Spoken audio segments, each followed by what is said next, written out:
Waiting on God patiently.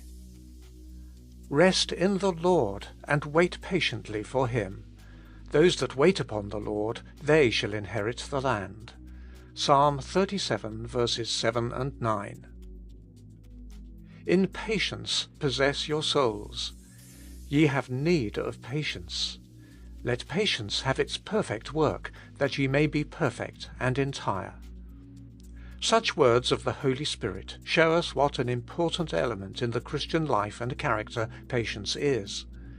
And nowhere is there a better place for cultivating or displaying it than in waiting on God. There we discover how impatient we are and what our impatience means. We confess at times that we are impatient with men and circumstances that hinder us, or with ourselves and our slow progress in the Christian life. If we truly set ourselves to wait upon God, we shall find that it is with Him we are impatient, because He does not at once, or as soon as we could wish, do our bidding.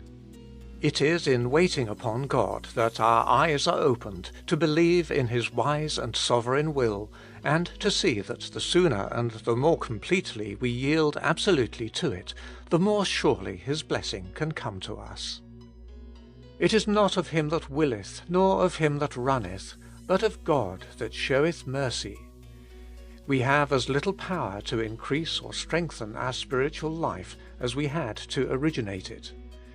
We were born not of the will of the flesh, nor of the will of man, but of the will of God. Even so, our willing and running, our desire and effort avail naught. All is of God that showeth mercy.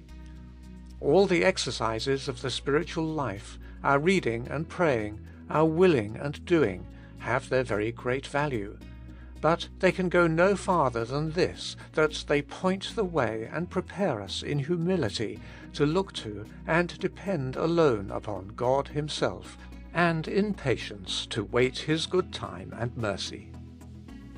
The waiting is to teach us our absolute dependence upon God's mighty working, and to make us, in perfect patience, place ourselves at His disposal. They that wait on the Lord shall inherit the land, the promised land, and its blessing. The heirs must wait. They can afford to wait. Rest in the Lord, and wait patiently for Him. The margin gives, rest in the Lord. Be silent to the Lord, or, Revised Version, be still before the Lord. It is resting in the Lord, in His will, His promise, His faithfulness, and His love that makes patience easy. And the resting in Him is nothing but being silent unto Him, still before Him. Having our thoughts and wishes, our fears and hopes, hushed into calm and quiet in that great peace of God which passeth all understanding. That peace keeps the heart and mind when we are anxious for anything, because we have made our request known to Him. The rest, the silence, the stillness, and the patient waiting all find their strength and joy in God Himself.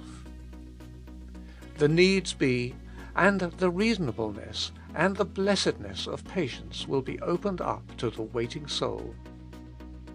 Our patience will be seen to be the counterpart of God's patience. He longs far more to bless us fully than we can desire it. But as the husbandman has long patience till the fruit be ripe, so God bows Himself to our slowness and bears long with us. Let us remember this and wait patiently.